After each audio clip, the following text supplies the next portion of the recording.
Hi there, sanibonani, molweni. Welcome to Fix Channel. If you're new here, please subscribe before the end of the video. If returning, thank you for love and support. I appreciate you. Musa Mseleku Uthando Nes'thembu Baba Mseleku.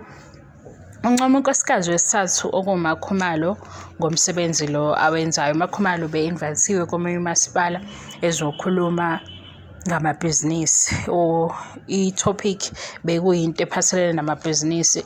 So la ku-social media waveza-ke uMseleku ukuthi ngizokufundela.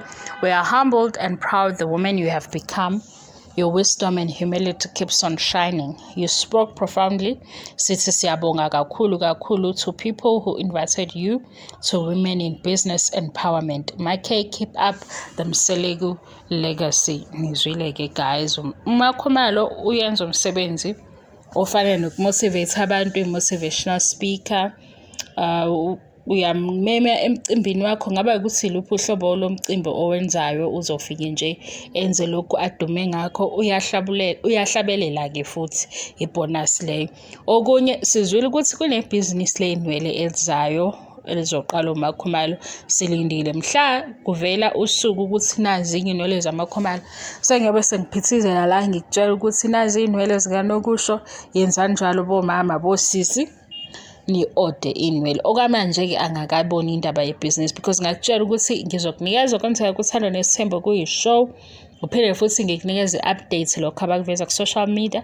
Mase siyahleba-ke kancane masikhona isidingo or into esihlebisayo.